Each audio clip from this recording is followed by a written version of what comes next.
Hi, everybody. Welcome to another episode of Love Tribe. Love Tribe. Okay, today we're going to talk about the education system and teaching in today's era. We're going to talk about the misconceptions. We're going to talk about the struggles. We're going to talk about also, what would you say? What's the topic we're going to talk about in relationship to that? The terrible NBC interview that I did, that they really did not play correctly what I said during the interview. We're going to totally change that up, so we need to talk about that. We're going to talk about the news broadcasting editing machine that is done, or you know, the work that they do in editing interviews to make it seem that teachers are satisfied with things as they are. So we're going to talk about that. Right. But before we get into that, I wanna introduce my guest for today. She is a professional in the education system, in the education field for more than 20 years, and she has an amazing background in more than just that. So I'm going to introduce you to my lovely friend and guest and colleague also, Sandra. Go ahead and introduce yourself. First of all, I'm so happy to be here with you. I'm just so honored you asked me to join you. This is fantastic. Thank Fabulous. you. And thank you for the lovely intro. Yes. I am Sandra Lopez Gallardo. I'm going on my 20th year of teaching. Time flies. Is shocking, but it's amazing. And I started teaching because I wanted my boys to be with me during the workday. Mm-hmm. So when I started teaching, they were little, but now they're grown, young, successful men, thanks to the Broward County teachers. And before that, I was in the business world. My background's in marketing and advertising. I worked at AT&T designing brochures for laptop computers. And then I switched over to Estee Lauder, and I was designing the gift with purchase. And I was doing the ads in the magazines. So you were part of in-house Yes. marketing team, Yes. designing the commercials, the advertisements. Right. They would come to me and say, "Here's the product, make it beautiful, make it sell." Oh wow. Yeah, so it's fabulous. I had my staff. We had the whole design it, set it up, make it sell, make it sound good, make it look good. Make people come in and want it. Right. So yeah, so I know the business world. So when people tell me, and when I'm teaching, that you don't know the business world, I'm like, yes, I do. I've been there. Oh wow, that's so amazing. What was the window of time that you worked in that field? Well, my degree's in marketing and advertising, and for the first 10, 15 years, that's what I did. And then I came down to Florida, and I got married, and I had my boys, and I was home for 4 years. Stay-at-home mom, hardest job ever. Okay. Is. And then I went to work because I needed a break. So I decided I did, man. 4 years at home all the time. I'm like, wow. It is true. Yes. I mean, having a career is wonderful when you're a woman and a mom, but it's also a nice escape. Sometimes people don't realize. It's because you forget what it's like to use your brain. Exactly. I mean, you're nurturing and you're loving and you're raising, and there's nothing like being a mom. Being a mom is not a job. When people say it's a job, it's not, because you can quit a job. You can walk away from a job. Yeah, you can't quit being a parent. You can't. Or a mom. With your mom, you're committed. You're all in 1,000%. You never sleep again with both eyes closed. Even when they're in their 40s, you're still a mom. Exactly. But I stayed at home for a couple of years, and then I said, I want a career where I could be home with the kids when they're home. Have a similar schedule. Yes, I started going to school at night and on the weekends, and I would do all my coursework while everybody was asleep. Midnight came around, everybody was asleep. I'd get up and do all my coursework. It was nice and peaceful. Yeah, it was peaceful. It was quiet. I'd do all my work, and then as they were getting up, I was ready, and my coursework was done. I'd submit, and then after 2 years, I got my degree to teach ELA, language arts. And this was back, not to interrupt you, but this was back in the day when to be a teacher, you actually had to go through a lot of rigorous education. Yep. And after that education and degree, additional certification processes in order to be a teacher. It wasn't just a job that they just gave to you because they were desperate, which is something we're going to talk about today. So we became teachers around the same time because you're 20 years, I'm 20 years. And before, even with a specialty degree and a minor in psychology, I still had to go through this rigorous vetting program to be in the classroom. Yes. It's not like that nowadays, guys. It took me 2 years of going to school every weekend and 3 times at night during the week. Yeah. And then there was massive amounts of course, curriculum, homework, work, and then all the interviews with the people that were teaching. And then you had to take a new teacher class. There was many training steps. And examinations. Oh my goodness, the subject exam and the general course, and they make it so hard these days, for people to come into the educational system qualified because they just don't give the support, I feel. No, yeah. It took a lot. It took a lot to get into the system back a long time ago. It already had its challenges back then. Yeah. I feel like now they kind of they started Xing out the challenges in a way just to get whoever, because they just want bodies in the classroom. Well, there's 5,000 openings, 5,000 teacher openings in Florida as of earlier in the week. When I Googled it, 5,000. Oh my God. Actually, it was 5,294. So it was about 5,300. And in South Florida, just Broward County, when I checked earlier, it was about 300. That's a lot. Just in this little area. That's just this area. Imagine the whole state. Imagine the nation. Exactly. You know. Okay, so you went into teaching as a result of just wanting to get yourself back in the rigmarole of having a career and having a job, which a lot of women, a lot of people that are stay-at-home parents end up having. Just psychologically, you just start to feel like you want to be useful. Not to say that being a home parent, you're using your brain, but it's just a different level of living, and it's not for everybody. Not everybody could be a full-time stay-at-home person, even with even without kids. Right. I know people without kids that can live carefree. They have a partner that can sustain them, and they don't want to be at home because they feel useless. They feel like they're not serving a purpose for themselves. Right. You know? You want to give back to your community. Exactly. And I'm so glad you said that because, I became a teacher because I wanted to be on the schedule for my boys. Yeah. So that's why I became a teacher. But at that time, I was married, right? So as you said, a lot of people come into teaching and it's a secondary income. Yeah. Which is great because then you have your primary income, your partner, and the secondary income is great. Mm-hmm. However, that was like back in the days of, a woman becomes a teacher or a nurse or something like in the female aspect. It's not like that anymore. Sadly, the way the economics and the way that they see the teachers is that we're still secondary roles and we're not. No. Like I'm a primary earner. I'm paying 2 college tuitions. Everybody I know that's teaching is the primary earner. So the days of a teacher being secondary is not that anymore. So the salary has not shifted out of that. Here's another thing. When the pandemic happened, what workforce or what were the what workforce genres had to be back on fully? First responders and teachers. Yeah. We're first responders when needed. Yeah. When it fits the state's, benefit, we're first responders. Otherwise, teachers over there. Yeah, exactly. Okay, so you went into teaching. What were some of the amazing advantages at the time, aside from the similar schedule with your kids, of going into that field for you? There's nothing aside from the kids. Like, that was it. Like, I'd get up in the morning, I'd put my kids in, like, the little daycare. I'd go teach, I'd go pick them up, and I'd go home and I'd mom. Like, that's why I became a teacher. I mean, I've always loved reading and writing. My passion is reading and writing, and I love working with young people. But when I first started teaching, that was why I wanted to do it. And then I said to myself, I'm going to quit in 2 years. Right. I'm going to quit in 3 years. When they're done with elementary, when they're done with middle, when they're done with high school. And now, one's done with high school after 3 years. And I'm still here because I found my calling. Exactly. I love it. When you start working with kids and you see them light up, and like I work with generally the kids who are a little bit more struggling, like my level 1s and 2s. For those people in the education world, the 1s and 2s, the ones that come in there and they just struggle. And like you start talking to them and you rip the label off their forehead. Because mine come in at like 10, 11 years old, and they have a label saying stupid on them. Yeah, and I'm like, how could you say that? You're not stupid. I feel like in the education system, that's one thing that they do to kids. Yes. They over-document their capabilities, and I actually don't look at those pieces of documentation until like a few weeks or sometimes a month in, because I don't want to know those labels. I want to know them as a person. Yeah. I want to analyze them myself, have the opportunity for that. So still talking about teaching and when you started in the arena, how many students did you have in the classroom when you first started?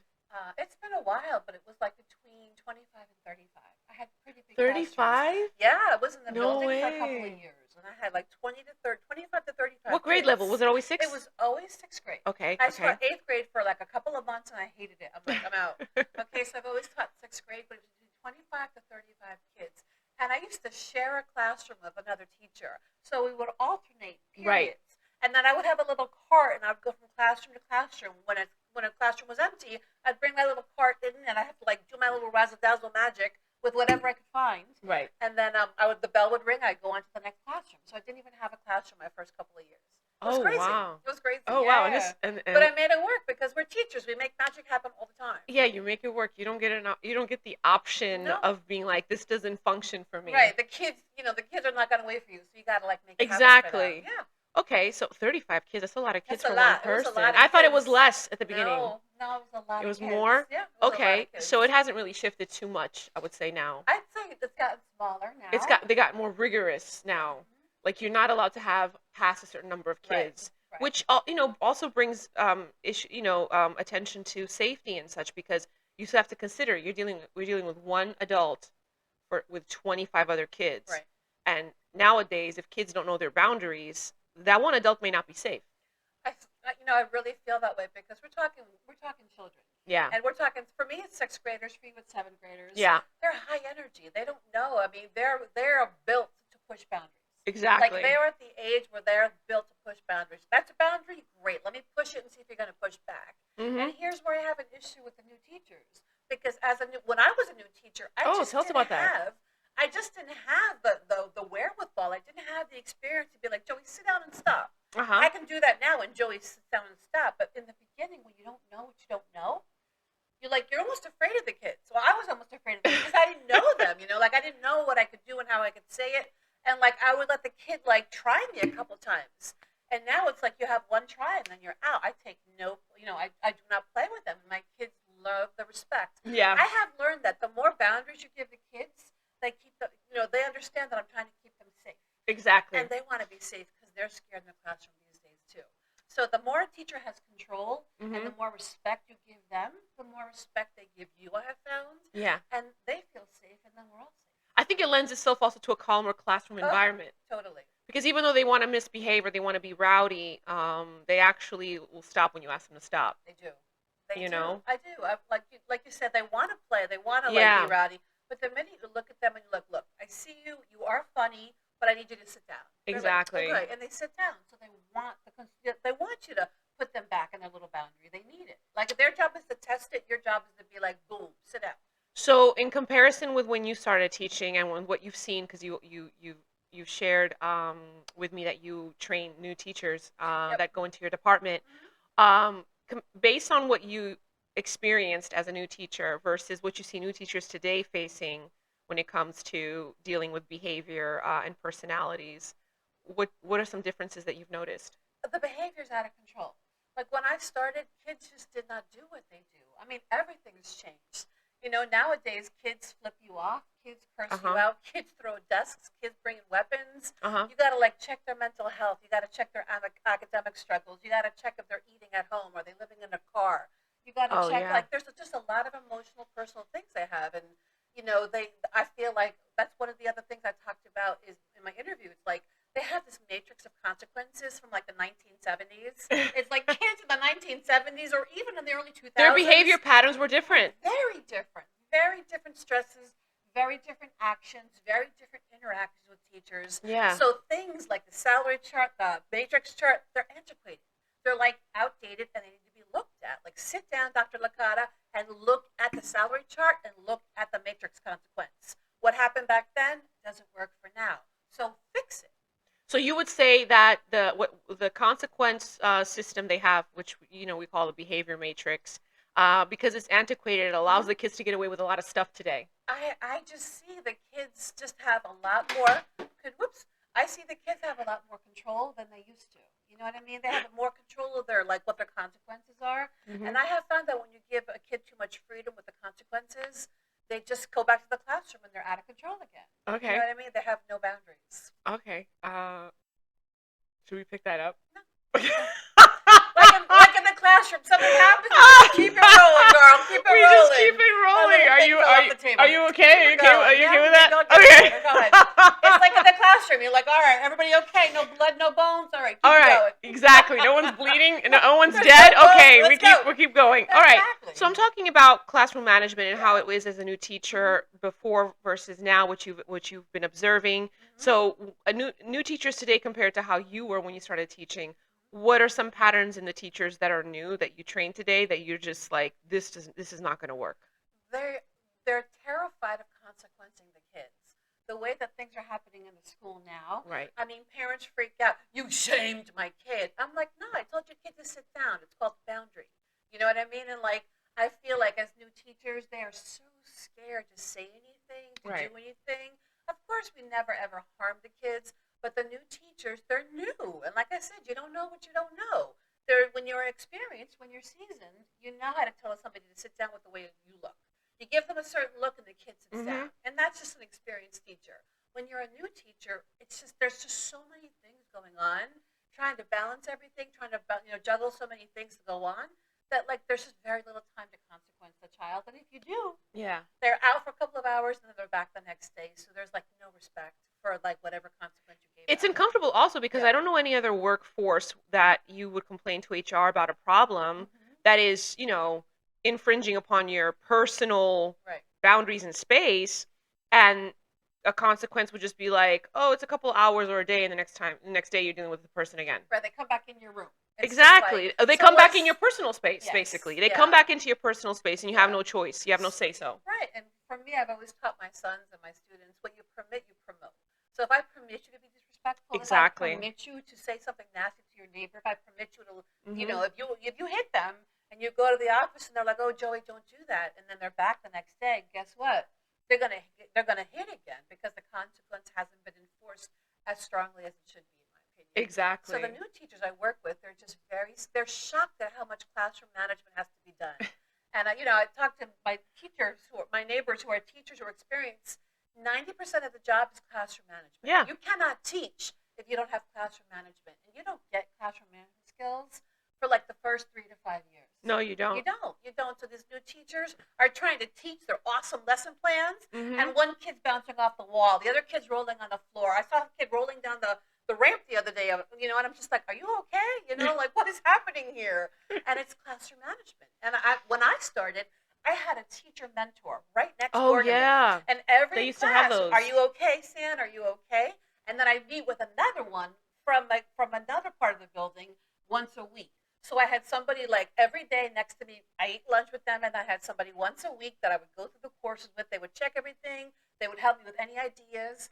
And like the new teachers now, they have like a little bit of support. They have somebody they have to report to that's not even in the classroom. Yeah. They have to go after working all day to go check in with this teacher. And you don't want to say anything bad about yourself because you're scared.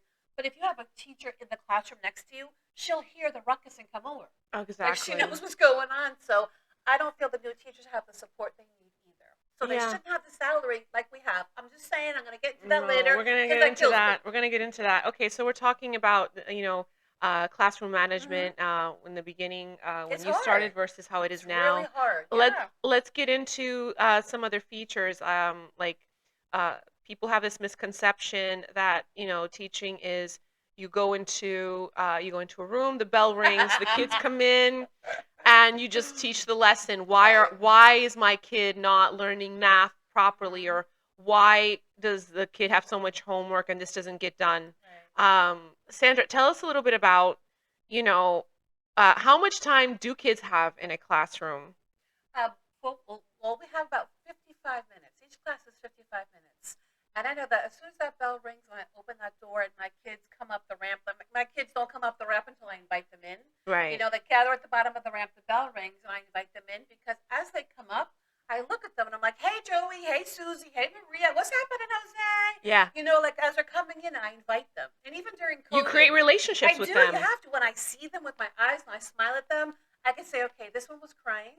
Yeah. This one has the same shirt on as yesterday. This one doesn't really smell right. Something's going on there. Like really, you know what I mean? Like someone smiled. Okay, that one's having a good day. That one's not having a good day. Why is this one crying already? Like you really, like for me, it's like I take in the whole child. So when they come in my room, I look at them completely. And then when they sit down, I already have like a once over of how they're doing for the day. Right. So you basically take time, and I believe that a lot of people in this profession take time at the entrance of the doorway to class. The seasoned teachers. They know you've got to look at the child holistically. Like they come in and you do a once over. It's almost like I call it a visual scan. Like on a computer, I do a visual scan top to bottom. How are they doing today? I could check their temperature by the way they say hello to me. That's part of the reason why teaching used to be, or teaching has always been, today not as much in the past century, but for a long, long time, teaching was considered a female profession. Like I said, that's where it comes from. Teachers, nurses, You have to be very not to be insulting to gender roles, but it's considered a female profession. Right. It's a secondary female profession. Because women have a heightened intuition. We have a sensitive intuition, so we can do a visual scan on a person, especially children, since we take care of children. Even if you don't have kids, just the fact that you are a female, it activates your motherly instinct. You can, with your intuition, feel what's going on with the person. You know. Yeah. And I'm happy to say that the males that I work with have that intuition too. It's just a difference. Oh yeah. It's like a mom vibe and a dad vibe. We're both watching you, but we see different things. So, but once again, it comes from that where as a woman, you were secondary. You brought the secondary income. It was the extra. Exactly. You didn't need you didn't need to have the job be the primary breadwinning job of the house. Right. Now you started the day. You have the kids in the classroom. You have like. My question is whether you have a schedule that has 6 periods in a day, or you have block scheduling where you have like 3 classes today and 3 classes tomorrow, and then you have like more time each day with those classes. Right. That's the difference with block scheduling. A lot of people may not know this, or if you go to school in the United States, you know the difference between a 6-period day and a block scheduling day. So we're talking about a school environment where you have a 6-period day, where you have 6 classes. And they start, let's say it starts at 9 in the morning and goes until 3:30 in the afternoon. Right. 55 minutes it's each. 55 minutes each. Right. 3 minutes or 4 minutes. My question is, this is my question, because even though working in the system for 20 years, do we really get truly 55 minutes? No. Describe this to me. Like the bell rings, they walk in, I say hello to them, they sit down, I'm like, all right, take out your gear, and it's all training. For me, the first 2-3 months of school, it's training. When you come in my classroom, here's how you sit. You put your feet under the table, you sit up, you sit like you're ready to work. You copy your agenda, you take out your supplies. Here's what you do. And people laugh, but I'm very regimented, I'm very structured, but it works for me. So I have very little classroom management issues because the kids know what to expect. When I get in there, by the time Ms. Lopez closes her door and she says, hey guys, good morning, I say good morning back. My supplies are out. My pen is ready. We're working. But when that happens, I'm doing again a visual scan of the class.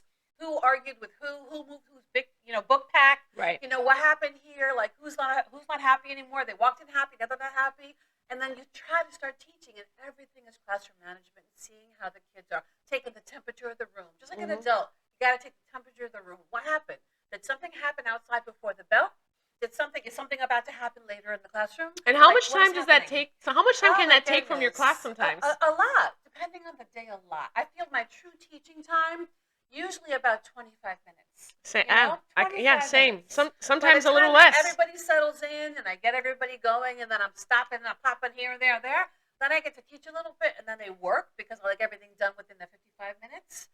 25 minutes, I feel like that's the max that the kids. Yeah. And statistics show middle school kids very, very low attention span. Oh God. So anything more than 30 minutes, they're out. If anyone watching remembers what they were like when they were between the ages of 11 and 13, please. It's like the teacher talking is the last thing they're paying attention to. And let's not get into today and technology and cell phones and what that does to our lessons and to attention. But you have to be smart. You have to make it work. You know what I mean? If they want cell phones, fine. Let's take out our cell phones for me. Let's make it work. That's another factor. I wasn't even going to bring that up, but I'll talk about it because it's related to how to handle class and class management.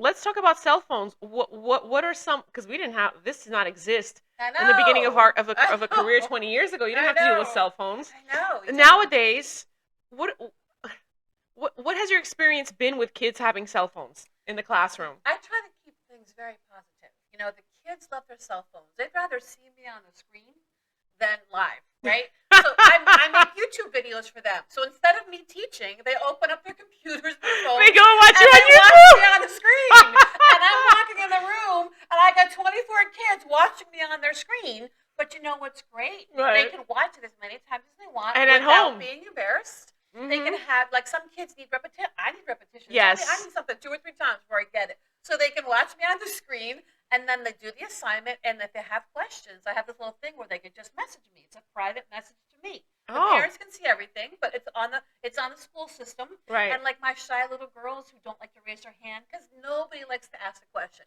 Unless you're the big personality in the room, Nobody wants to, like, I don't understand. You know what I mean? So what they do is they watch me on the screen. I'm walking around watching me watching them watch me, which is bizarre, you know? But then they start to do the assignment, and like I'm on my iPad in my classroom or on my computer, and I get ding. It's like a DM, but I call it a CM because it's the clever. So they CM me instead of DMing me, and they ask me the questions about what's happening in the classroom. I don't understand this. Could you show number 4? Could you repeat number 3? So then I just do it, and nobody's embarrassed to ask questions. That's so good. Yeah, they do it on slide. That's what they like. Nobody wants to be like, so, I don't understand. You know? So like, would you say that you've found a way to have technology and devices be a positive influence in your classroom? Actually, my textbook is online. My entire course is online. Wow. So when they walk in, I'm fortunate enough in my classroom where like I have a computer card. The kids walk in, they know their number, they grab their laptop, they log in, they watch my morning hello video, they talk about the assignment. I teach it live, even though they've already seen it on the screen, because they get it more better. They get it better on the screen. They get more from it on the screen than when I'm live. I'm kind of like the background crew, but I do it again live, and then they do the assignment. They message me their questions, and they submit, and that's it. My textbook's online. I'm like, all right, guys, let's open up our books online. Please scan to page 34. Let's go. And they do the work, and they submit. Is there a way as a teacher to escape now the whole online class course system? I think there's always a way, but I have found with children, it's better to adapt to what they need than make them adapt to me, especially when they're trying to teach them something. Okay. You know what I mean? Like when my kids were little, I would get down to their level and I would talk to them at their level. I feel like as a teacher, that's what you have to do now. Yeah. If they like to be behind the screen, I will be on your screen. Yeah. You know what I mean? I have come to find that that's one of the reasons why people who are new that get into the industry have a hard time staying in the profession for even a full year. Yeah, they don't. Because they don't want to adapt. They don't. And like you said, I train teachers. Yeah. 2 out of 3 quit. So like they're throwing all this money at new teachers. They're throwing training. They're throwing people who are experienced to train them. Like, and I'm telling them exactly what to do, and they're like, I don't want to do it this way. I want them to do what I want them to do. And I'm like, it doesn't work like that. It's not going to happen. You got to be flexible. You could yell at a kid to do this, and he'll look at you like, oh. Yeah. You know what I mean? So then you have a fight. Like, who's going to learn from that? That's the other thing, because not everyone is cognitively equipped to teach another person how to do things. I mean, hence why we have so many people going to therapy, because their parents weren't able to communicate things to them in a teaching way, because it's just stressful for some people. And other people have more, even with stress, that they'll be more patient and able to like show you how to do something where they actually teach you. So it's not for everyone, but I definitely can say that the new generation of people going into the workforce, I think what I've noticed is they struggle to stay committed to a job. Yeah. And they struggle to stay committed to a job, and they struggle to adapt to doing something. Like they don't humble themselves to change themselves to stay in a job. Well, let's look at it. I mean, back in the day when I was growing up, you grew up, you went to a job, and you stayed there for 10, 15, 20 years. They gave you a gold watch, you retired. That's awesome. It's not like that these days. I mean, young people, they change careers every few years. The minute they're not happy, the resumes are out and they're gone. That's sad.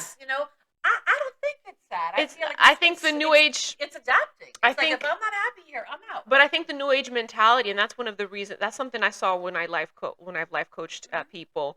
The seeking of happiness has actually resulted some people feeling like they get the signal for their purpose and calling confused, because they don't stay long enough to figure out what they're like. Sometimes you're not going to realize that your calling is your calling until a couple of years in.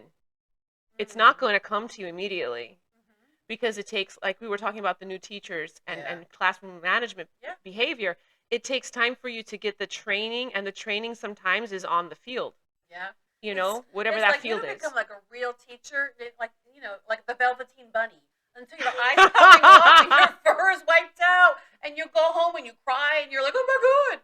Then you become a real teacher. Yeah. It takes years to feel like you have control of the classroom. For me, it was around year 5. Yep. I realized, why am I taking work home? I stopped taking work home. It becomes a choice. In other words, you have the power to choose, how you mold your approach towards people, but you mold your approach towards people being the students in this case. You mold your approach towards people in a way that is you meet them at their level so that they can actually feel like they stand a chance to succeed.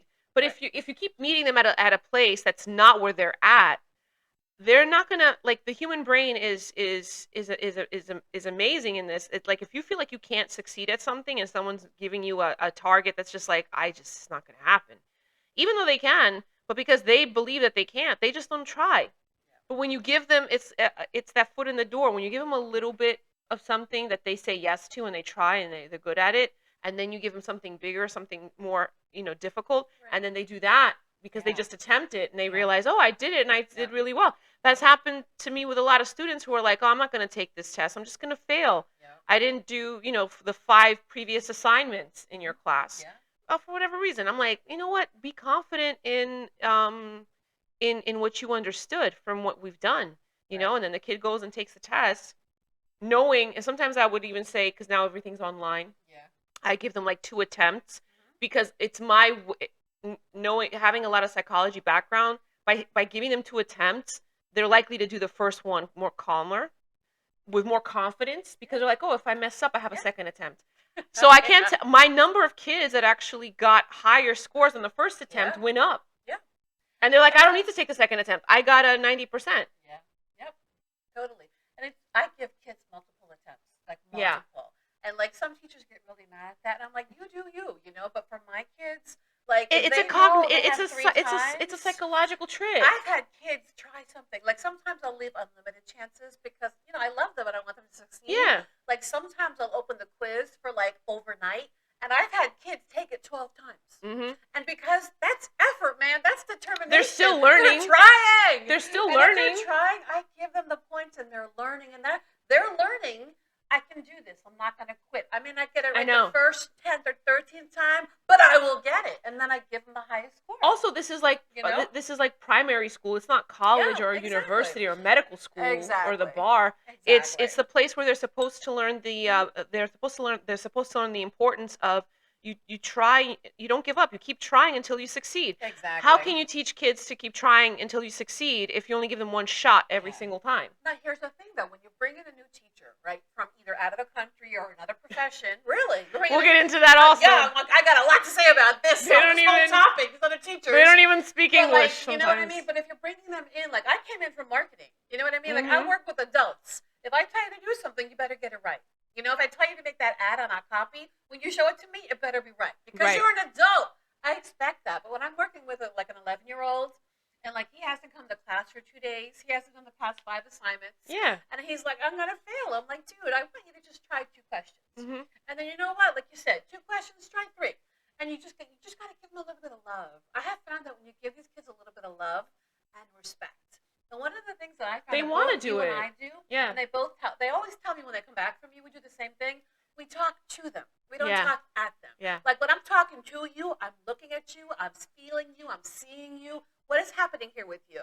And like, we talk to them. Just like we're doing here, Sandra. We're talking to you. We do. We're not talking at you. Kids are not stupid, man. Kids will pick up on it right away. Definitely. You're talking at me or you're talking to me. There's a difference. They can tell the difference, because even on my worst days when I don't want to deal with anybody, like, there are days where I don't want to deal with no one. Because every human has that. There's days where, and some humans just live in that space, but there are days I don't want to talk or deal with anybody. They feel the same way. They feel the same way. But even in those days, I'll have someone, one of the kids that I have, and we have about 200 students every year that belong to us, I would say, right? They'll still come to me and say, oh my God, when you told me such and such, I know it's different because I could tell you care. And I'm like, I care today? Like, honestly, today is the worst day for me. I didn't even want to see people. And they're like, no, it's just, well, then you care more on the day that you look like you don't want to talk to no one. You care more than any other teacher I've ever had. So they can tell the difference. They have. Kids are smart, man. Whatever age kids will pick up and they will read. You know how we're reading them when they walk in? They're reading you. They're definitely Kids reading you. read adults like that, man. They tell you right away how you're feeling, what you're looking like. You want honesty? Talk to a kid. They'll keep it real very quickly. Well, that's what I love about them. In spirit of keeping it real, we're gonna move on. I want to ask you to put the mic a little closer so that we can hear you more. You want to move the tripod? Move it a little bit. In the spirit of keeping it real, I want to talk about our next topic related to teaching. I love being with you because you always ask me interesting questions. Even when we're just hanging out, I always know something cool is going to come out of your mouth. I know. Thank you, Sandra. And I love that you're here for this podcast. It really means a lot to me. And if you're watching, don't forget to like and subscribe so you can watch more. For sure. I know I have a lot. The episode after this one, we're going to talk about anger, how to manage it and where it comes from and how to deal with it, how to cope with it. But let's move on in keeping it real. Let's talk about salary history, the history of salary for teachers. Okay, like I said, in the beginning it was a secondary. Don't be afraid. Get close to the mic. I'm trying. I'm messing with the mic. Hello. Check. Yeah, much better. Okay, sorry. I'm just not used to it. Usually I have my little Britney Spears mic in the classroom. I'm like dancing around the room doing my little Britney Spears thing. So there's a big mic. I'm like, okay, here we go. I know it's a big. Like this whole I keep talking about this whole the history of salaries. It's killing me because if you look at our salaries, it's ridiculous. It does not keep up with any salary in the industry. Well, let me ask you this. When you started teaching 20 years ago, and I can vouch. I'm still in the same range. No, I'm ashamed to say. But I really am. I can vouch for me because they made it look very attractive. When you started 20 years ago, did the salary seem attractive? Well, there were steps back when I started. So it was worth it. Like you started here, and as more time you put in, like in any other profession, the more years you put in, the higher the salary went. Like very high. And it was very high, like good, like it was like attractive. And then they took that away from us, and they keep us in this bubble from 3 years to 20 years. Yeah. You're in the same freaking bubble, and like people ask, well, why do you stay? Well, we stay for different reasons, personal reasons, kid reasons, family reasons, scheduling reasons. But we stay, and we're very unhappy about it. And what kills me is nobody seems to care. Mm-hmm. Like, when I do the whole fact thing, because I'm a language arts teacher. I love words. Yeah. But here are the numbers. We are 6th largest in the nation. We're the 6th largest district of schools in the nation out of 50. Right? We are 48th. You heard me correctly. 6th in the nation in size. 48th.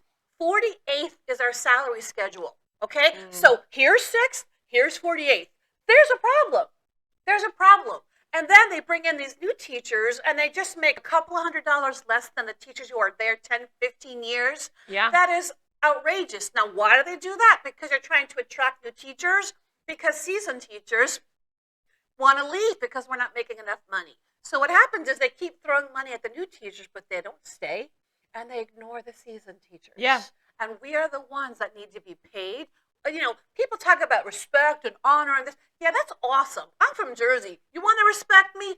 Pay me. Exactly. Okay? Pay me. That's what I want. There's an expertise that comes because a seasoned teacher. Yes. Let me just give you some statistics here. A seasoned teacher will deal with like over 95% of her classroom problems in her classroom. Right. It never hits the administrator's office. Right.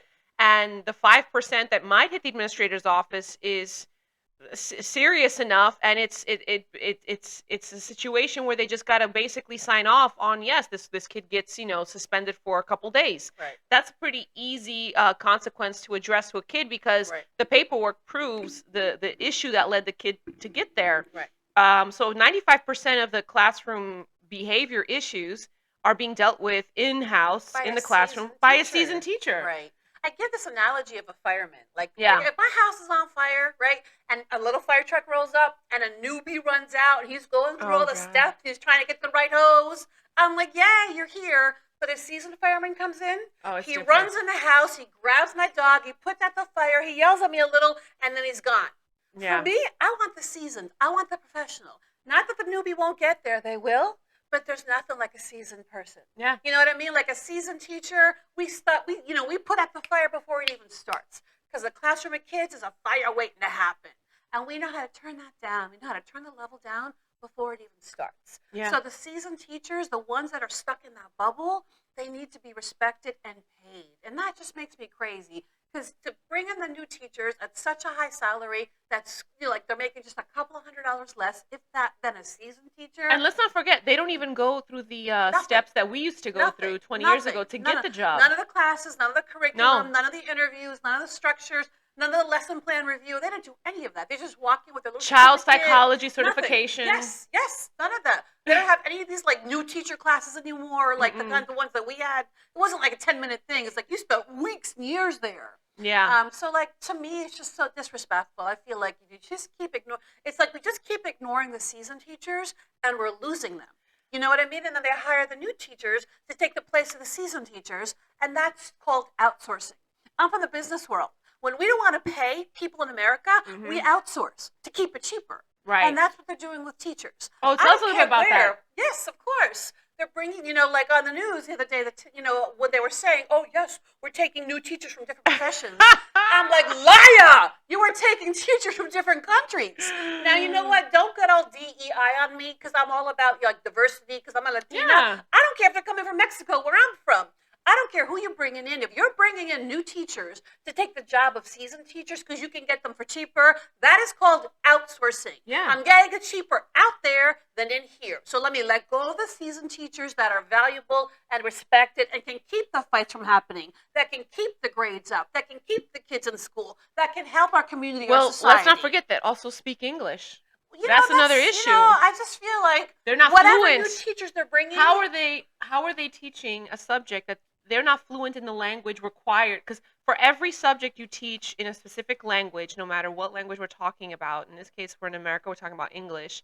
But I was brought up in 2 continents, so I went to different schools in different countries with totally different languages. Yeah. But there's a level of eloquency that you as a person addressing an audience, in this case, students, children, you need to have in order for the kids to understand what you're teaching them.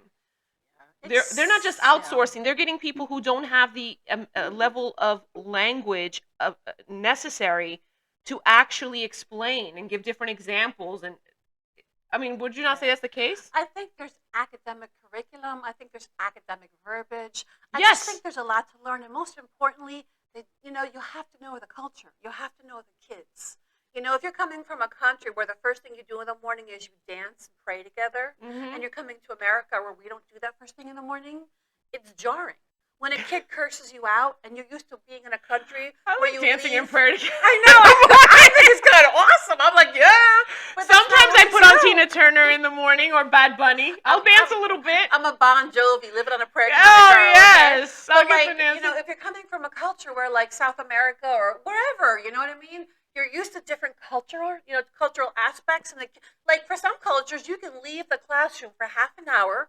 The kids will work. You come back and the work's done. Yeah. In our culture, you cannot leave the classroom for 2 minutes, or you know what's going to happen in there. Never mind that we're going to get fired for leaving the classroom, but there could be a weapon, there could be a fire, there could be a fight, there could be like something happening that's dreadful, that's fatal. Yeah. We never leave the classroom. In other cultures, they leave the classroom for 20 minutes at a time because that's how they train the kids there.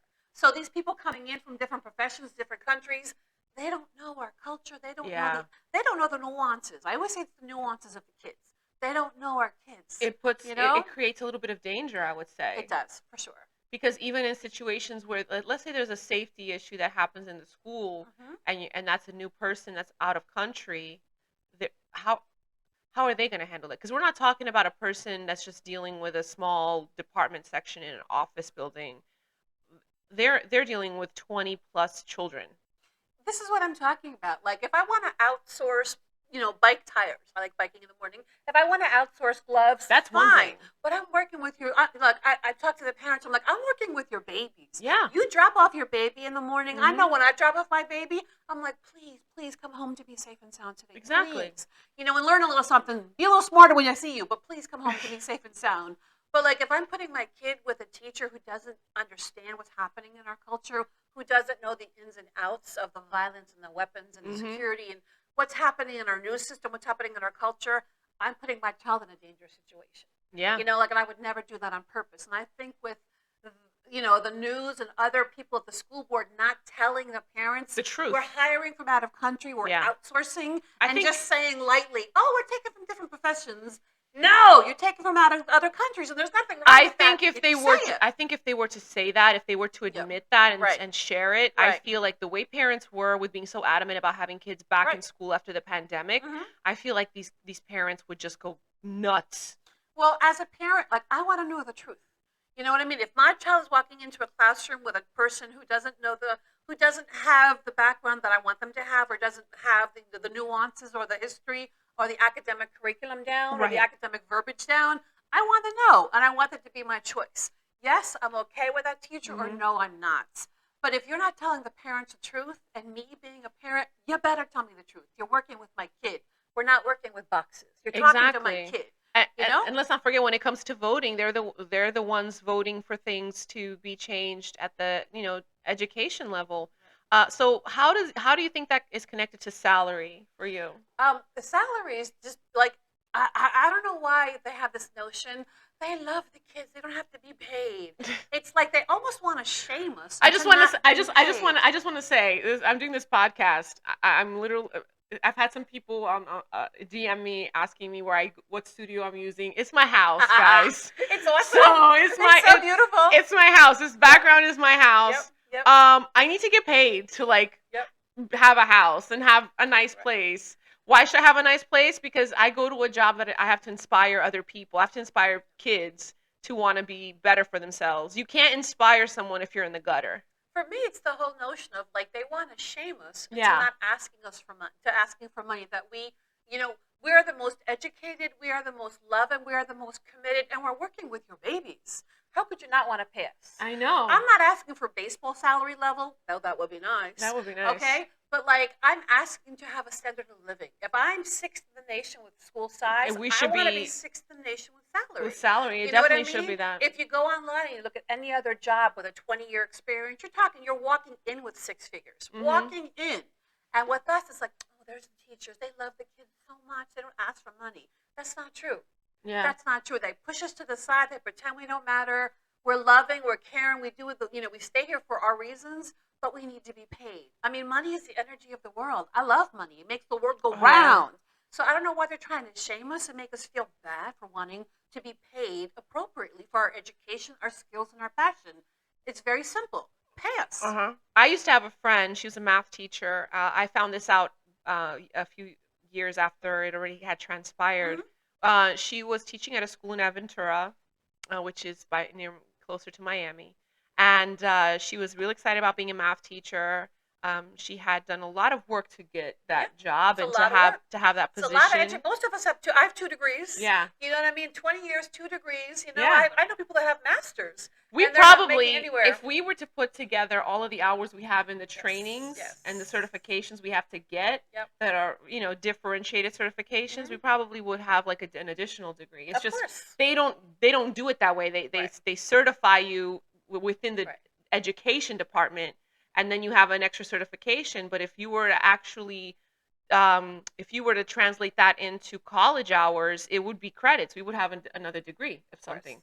But anyway, so my friend that I was telling you got the job in Aventura, she was excited. She was never in the system, so she didn't know about salary yet. It was her first year, right? So she starts getting paid. All of a sudden, she realizes she can't afford to live where she was working. And where she was living with her family was like more than an hour drive from Aventura with morning traffic, right? So she's like, I will never be able to make it, and I don't want to live with my parents anymore. I thought I would be able to be independent. Right. So she kind of like made it seem to her family like she was doing fine. She was living in her car for about 2 years. And teaching at the school, and she would take a shower and whatever in the school locker room. She would enter the school early. Basically, she had a miserable 2 years of work life just to have a job to make money. It's ridiculous. It's like, you just have to respect and pay the teachers. Yeah. You pay lawyers and doctors. Most of us have that level of education, if not close. You pay the people that take care of you. We take care of your children. It's like, I don't understand. As a mom, as a professional, how would you not want to pay the people that take care of the people that you love the most? The little ones in your room right now are crawling around or in the back room ignoring you on their phone. Those are your babies. Like, we are taking care of your babies. How could you not want to respect us and pay for that? And most parents are like, well, what do I do? Call the school board. Yeah. Call Dr. Licata. He's the new superintendent, and I keep mentioning him because welcome to Broward County, Dr. Licata. Pay us. Yeah. Take care of us. You're a teacher. He was a teacher, and his dad was a teacher. Did you know that? No, I didn't know that. The teacher runs in his family. You know what I mean? So he knows the stress. He should know the struggle. Salary. He knows the struggle. So he's coming into us, and I'm like, dude, help us. Maybe look that at the will chart change and fix it. Now, I do remember when I got into teaching, one of the reasons why I got in was, I love speaking. I'm comfortable public speaking and motivating people. And I love biology like the back of my hand, so I didn't need a curriculum map to know how to teach it, which is great. That's another thing that seasoned teachers have. We don't need a book to read off of to teach kids. We can teach just out of download that's already in our brain, which is what people need. That's how you teach. That's how you learn. But I remember looking at the salary schedule, and the initial years was like, oh, it's not that great. Right. But like, oh, year 6, 7, 8, 10, and 11, okay, it gets better, It gets better. And if I stay 15, years, you'd be in the 80s. It would be $80,000 a year. But I was like, okay, this is good. They removed that from us, and now you stay in the 50s. Yeah. For like ever. Yeah. And like I think that the average salary to be in poverty is like under 49. So like we're right there. And again, I'm going to say it again. It kills me that they're bringing in new teachers close to us because they're trying to get new teachers to stick. Like keep throwing spaghetti at the wall, something will stick. Yeah. You know what? They don't. They turn to me and they're like, "This sucks. Yeah. The kids are mean. The parents yell at me. I have to do work at home, and I'm not getting paid enough to live here. So I'm out."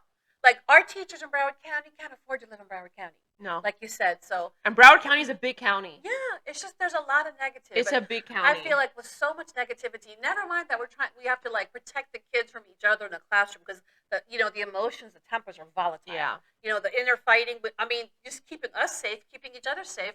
Never mind the shooters. You know what I mean? The weapons. There's just so much. The social media commenting and the negativity and bullying that comes from that. It's like the seasoned teachers, us. We who love our profession, we who love our kids. I hate to say we suck it up, but we kind of like bear down and we do what we got to do. We work other hustles. Hello, yeah. And I'm just like, why do we have to do this? Why can't you pass? Well, I've never minded. I've never minded. I mind a lot. One of the reasons. No, I do. I mind about pay me. But I've never minded having side hustles because one of the reasons I got into teaching was because I liked the availability of having the free time, like guaranteed. Like I have a guaranteed weekend. I have guaranteed holidays in summer. Not when you have a lot of papers. Not when you have a lot of parents. I know. Not when you have a lot of papers and kids. Not when you got data testing coming up and you got to get your charts done. You know what I mean? That is true. That's another thing that they don't consider when it comes to salary. They have all these expectations and impositions on teachers that are like added onto the tray, which doesn't make it doesn't make the salary like what you get paid is not appealing and it doesn't compare to the amount of work that you're doing. Right. It really doesn't because aside from classroom management and teaching your curriculum map, like the lessons every day, right. Then you have these expectations from administration of what kind of data and how they want it put together. They collect you collect. When I printed out my data chart, it was 8 pages long. Yeah. And I'm supposed to do that for each class of 25 kids. Yeah. It's like, so when do I do that? If I'm teaching during the day, I'm trying to return emails and I'm trying to grade papers. When do I do this data chart? And that's another thing with testing. Yeah. Like this whole thing of like, a couple of years ago, it was like a collaborative, yay, no more testing, because they told us there's going to be no more FSA, there's going to be no more FCAT. But you know what? ... Now we test 7 times a year. It's 7 times a year is just crazy. They're not telling the parents the truth. They're not. As a parent, I have a hard time with that. Tell me the freaking truth. When I tell my parents at open house they're going to test 7 times, then I have kids vomiting over the railing because they're so scared. I had a kid vomit on his test. Oh my God. Because talk about mental health issues, talk about fear. Like we're testing 7 times, and that's just a lot. That's just a lot. It is a lot, and I think they should change the jargon on that. I mean, they can assess them. Just make it as twice a year. Make it 7 times. Call it an assessment that you just want to. It's like a barometer. We want to see where you're at. But to make it an actual test, and then on top of that, they tie teachers' license to it. Like if you make a mistake on how the flow of the testing is done or not done, or if you say something, do something wrong or something. Like we're human beings. We're not computers. So even computers make a mistake, if they're not programmed correctly. So a human being can make a mistake. They'll tie like teacher certificate. So your salary gets tied to the going or not going of a test based on what is on paper, did you follow all the on paper steps or not? And if you didn't follow something, well, you could be reported and you could lose your job. Right. And it's like, what? And if your kids didn't do well on the test, it's your fault. Yeah, and it's your fault. Like, and what are the professions that happen where, like, if the customers don't buy a certain amount, it's your fault? Of course, we always want to inspire customers to buy more with add-ons and specials and stuff like that. It doesn't work that way with kids. You know what I mean? The kids are going to do what the kids are going to do, and no matter how much I teach, their data is going to be their data. Should not be attached to like how I'm seen as a teacher or how I'm graded. No one's pay should be attached to that. No. And aren't the new teachers' pay attached to that? It's attached. Yeah. Isn't there like bonus or something attached to it? It is. Yeah. But if you look at the new teacher salary, like for the first 18 years, they have the same exact salary. That is so They have bonuses if the kids, the kids get a certain score, they get bonuses. Right. But their salaries don't move according to the latest chart for 18 years. What other profession has a you're at the same salary level for 18 years? And people can hear this and probably say, well, if you don't like it, then go work something else. I will tell you this. Companies out there that offer jobs right now, there are businesses that do offer a much higher pay. I've experienced having offers for something with a much higher pay. Yeah, they come into us. We're not stupid. Those companies are. Yeah, they're emailing us or calling us. Yeah, you get texts. Hey, Sandra. It's like, of course. But it's a whole lifestyle shift, and it's also sometimes you have to even like one of the offers involve like moving of state. Right. And basically we do what we do because we love the kids and we love teaching. Let's just face it. And we're good at it. You know what I mean? Like, I'm good at teaching. I love teaching. Same. It's my passion. Working with kids, man, I love it because I struggled as a kid. To me, it became more like a spiritual calling. Mm-hmm. I use my time in the classroom to work on kids' mental health. And I've mentored students that sometimes haven't even been my students directly. Yeah. So I'm there for the mental health aspect, even though I teach biology and life science, and I'm an expert at that. But what I really end up doing, I will say 98% of my presence at whatever school I'm in, I'm working with kids at a mental health level. Yeah. Science is the other 2%. They do get taught. They do learn. I mean, the scores speak for themselves. The performance speaks for itself. The amount of work speaks for itself. Yeah. You have to register, and you have to have stuff that you're grading that gets registered on an online system. So. Constantly. I used to think that I didn't do enough assignments. When I compared it to someone else who's been a teacher longer than I have, I'm like, oh my God, in one quarter I have like 30 assignments and they only have 10. Mm-hmm. So I shouldn't look at myself. Sometimes you don't know that you have a grounding to ask for more because you don't even evaluate what you do as something great. So that's the problem that teachers have. Also, they try to keep us at a mental level of thinking that what we do is, not that much. It's not enough. We still have to do all of this in order to prove that we deserve to get the recognition we get. And even when you get the recognition, there's one recognition in this job that you get, like Teacher of the Year, that if you get Teacher of the Year, which people think is a wonderful thing to get, Teacher of the Year is more work. No, thank you. Non-paid work. Notebook to fill out. You got to do all your data charts. I don't think so. Yeah, an essay. Don't you have to write an essay also, like a report? And like show what you've done to become a teacher? I don't think so. Oh, no. That's an insult to me. I know. That's an insult to me. Why do I need to be doing all this if I'm Teacher of the Year? Then don't you know that I'm Teacher of the Year? And I think a lot of us, we just have a passion for kids. I know growing up, I stuttered a lot. I barely spoke. And, in my family, I was the fourth daughter, and I was considered the dumb one. I stuttered. I did not understand things quickly. You speak so amazing now. I had to really I worked with a teacher who helped me through my stutter, and I had to listen to things 3 or 4 times to get it. So when I have kids who I work with the kids and I get them, I know them, I get them, and I can shine a little love and a little happiness on them and be like, dude, I love you, I get you, I hear you. Just because you didn't got a level 1 doesn't make you a bad, stupid kid. It just means you didn't test well that day. Let's do it again.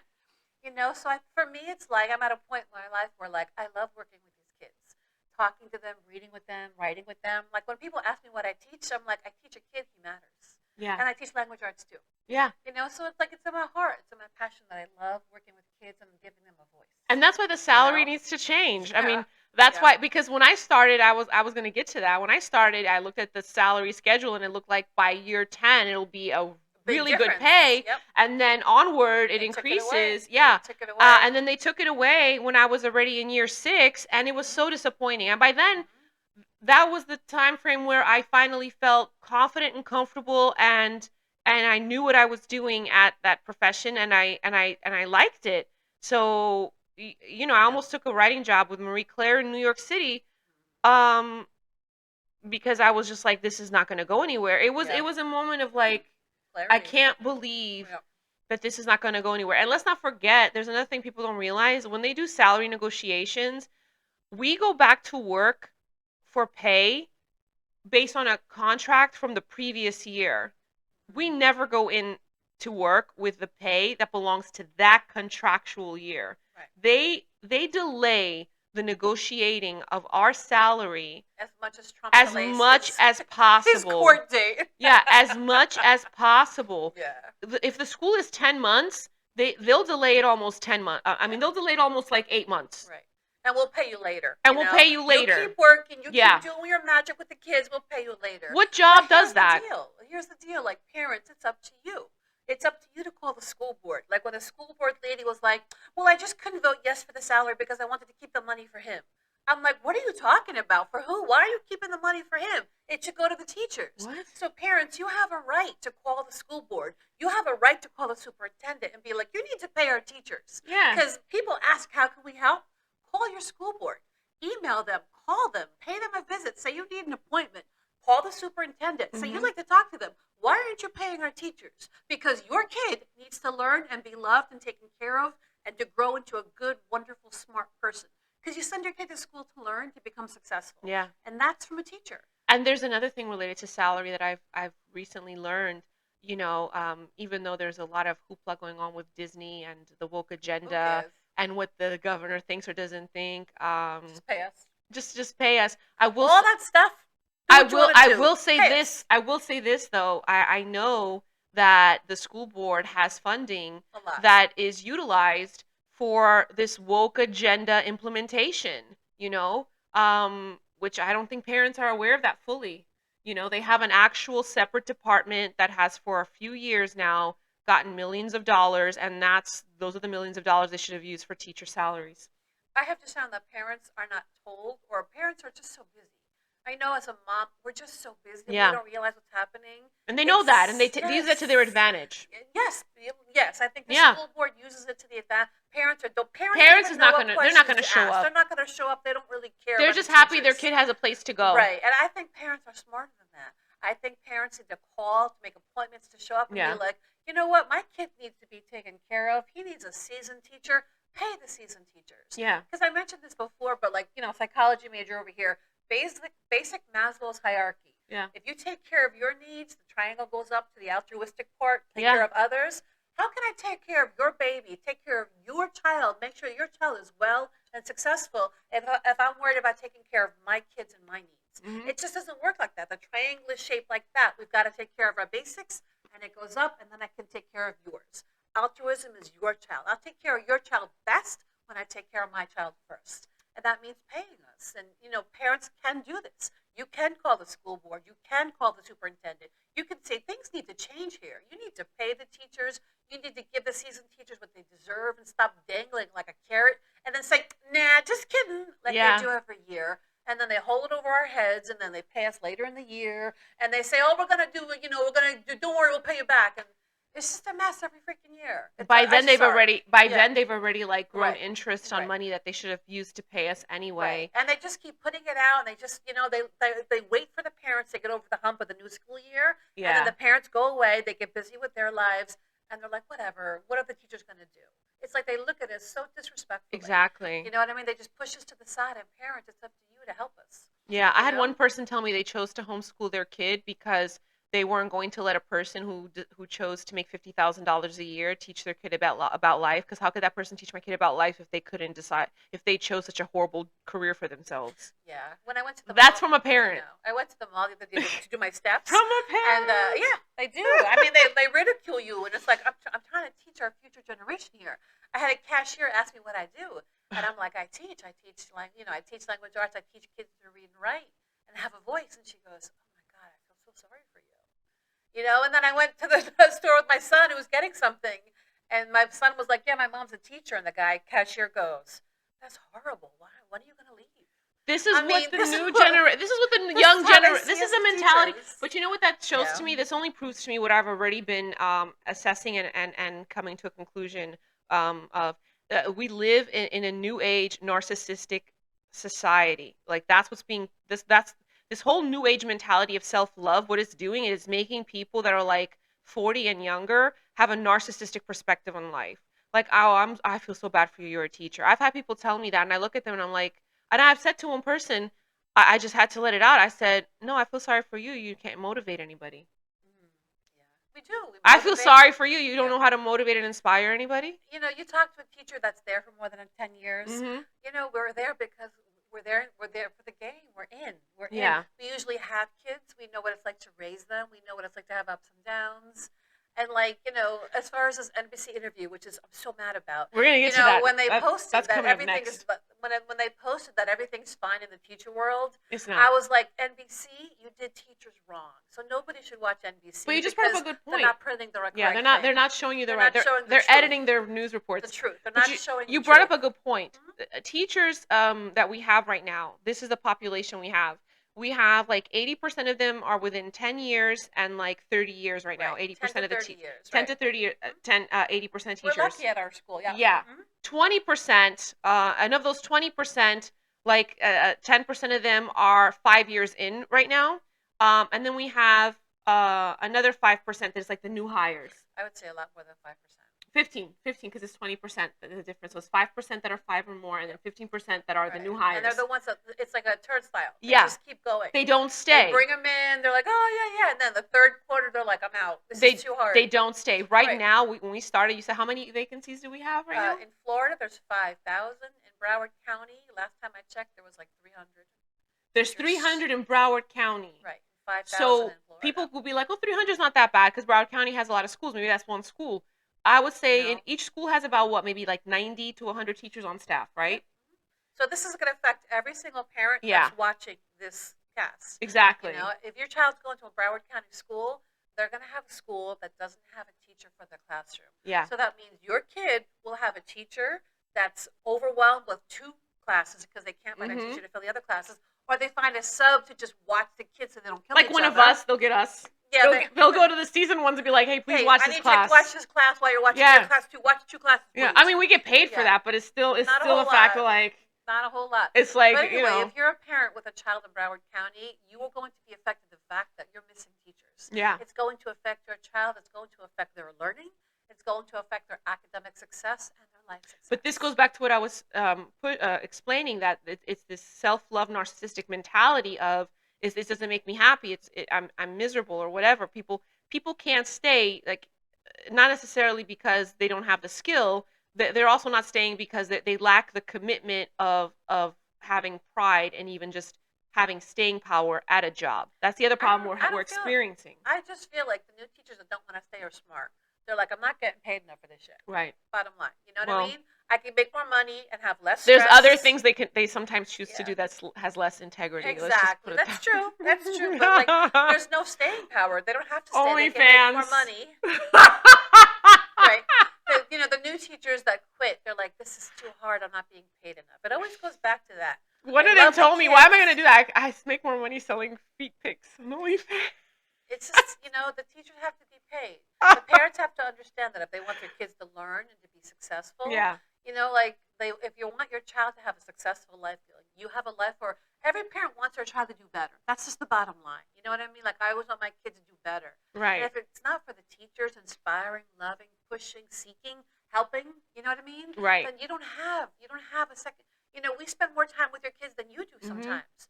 So if you don't have a teacher that loves and cares and sees your child and talks to you and commits to teaching them and pushing them to the next level, here's a scholarship, here's a club, here's a team, here's how you write, here's how you speak, here's how you do this. We help grow them, just like you do. That's another issue. If they don't have that, then, you just brought up a good point. Teachers that are not, with a salary being kind of at a standstill, what it results is a lot of people that are in the 10 to 30 year bracket of career time in teaching that are stuck in the same bubble. They will have other professions or other things that they dedicate themselves to make money. So they're not offering clubs. They're not participating to be a part of additional organizational things at the school because they don't have enough pay to give you that time that your kid would need to have that club at the school. They have to go work a job somewhere else, or they have to go home and and do whatever else they do for additional income. So they have to cut the sports. They have to cut the extra, They're not cutting because the school doesn't want to offer it. They're cutting it because no teacher that wants it. No teacher wants it because even what they offer in pay, minimal. You could still make more. Like you at know, Starbucks. I mean, I can make more working part-time at Starbucks or just part-time anywhere else, or serving tables, or for me it's writing. Every time I publish material, I get a nice chunk of change. Why would I not dedicate my time to that as opposed to having a drama club at the school that doesn't pay me? Yeah, the bottom line is you have to pay the seasoned teachers. That's just it. Like you have to bring us into 2023, 2024 and say, your salary has to equal your training, your passion, inflation. Just even inflation, though. It's just got to match the outside world. It can't be this little school teaching thing. It's got to be part of the business world. Here's what we pay the teachers. Here's what we pay the architects. Here's what we pay the doctors. Here's what we pay the designers. The teacher salary should be on that structure. Why is the superintendent getting paid a salary comparable to a doctor? And we are still where we're at. We're asking for your help, parents. Help us, bring us to where we need to be, that we're just equal to other professions. All right, give us a moment. We're going to take a break. We're going to come back and we're going to talk about the NBC News report and out-of-country teachers, and how does this make us feel? How do teachers really feel, but they don't admit it? We're going to get at that.